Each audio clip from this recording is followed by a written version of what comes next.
everybody, it's Michelle, and today I'm going to show you how I made these punch art tulips.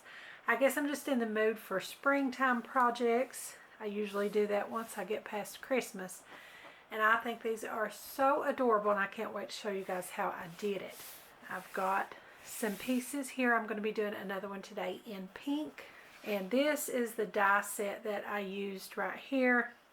It is the larger of my two Cartoony trees die set, and I used this longest 3-prong tree trunk, I guess it is, from this one as the stem, and then this teardrop shaped tree top as my tulip petals.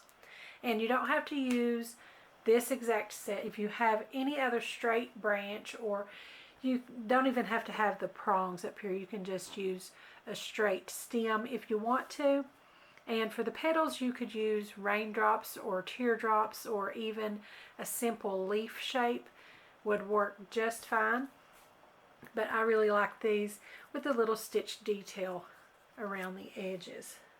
So I'm going to be using these, and I'm going to be using my McGill vintage label punch, and that's the one that has an oval and this more shapely label, and we're going to be using the oval from that, and I'll show you guys that part in just a minute. But first I want to show you how we put the flower together.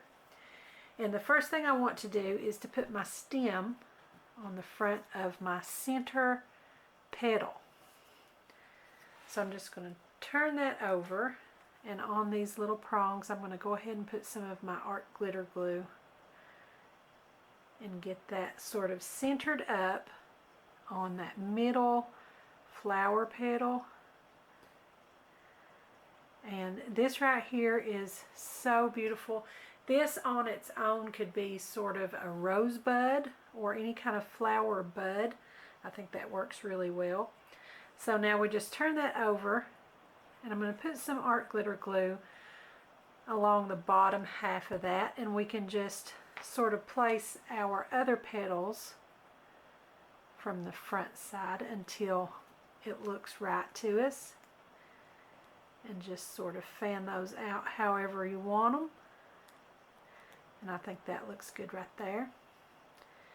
And there is our tulip. I think that is so cute.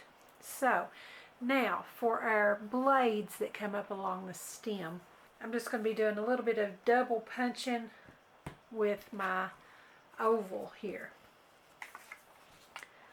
So I'm going to punch out one oval,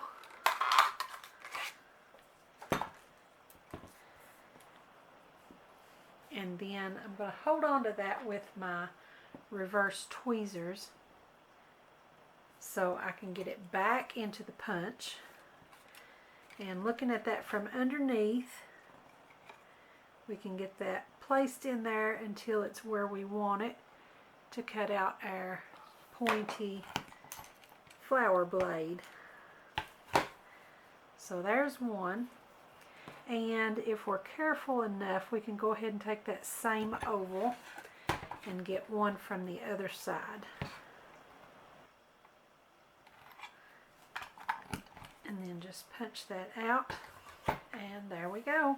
We have two of our long blades, and as you can see on here, I've got those sort of folded in half.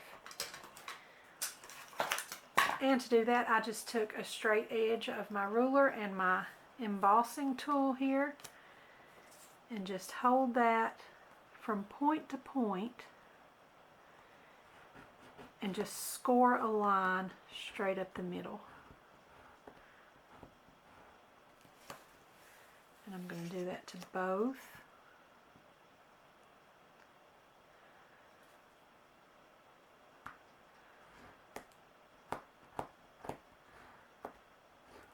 And then we can easily fold along that score line. And I don't want to fold it completely in half. I'm just going to give it a little bit of a bend, just to give a little bit of dimension to our flower.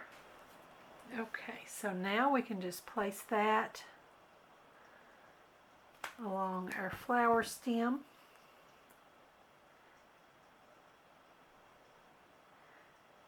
just hold that for a second until it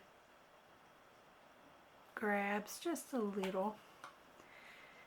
And you can see I have these a little higher up on my other ones.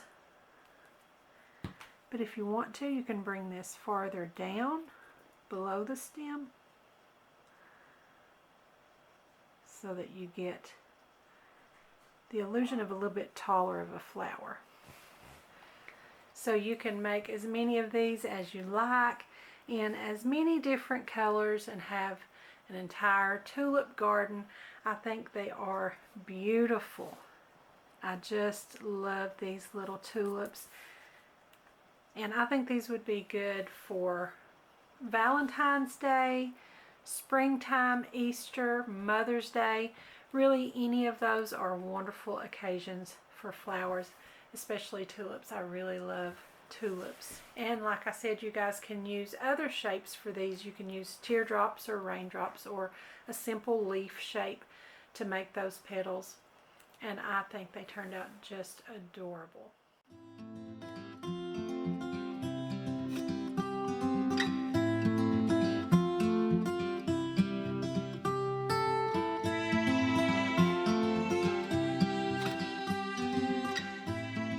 So you guys be sure to leave a comment below and let me know what you think of my Punch Art Tulips.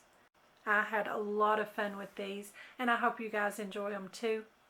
Don't forget to subscribe to my YouTube channel, give me a like over on my Facebook page, and be sure to join our Facebook group Crafty Minds. Also follow me on Pinterest and Instagram, and don't forget to visit my blog. I'll put the links to all of those in the description below, so be sure and check them out. Thanks for watching. I'll see you next time.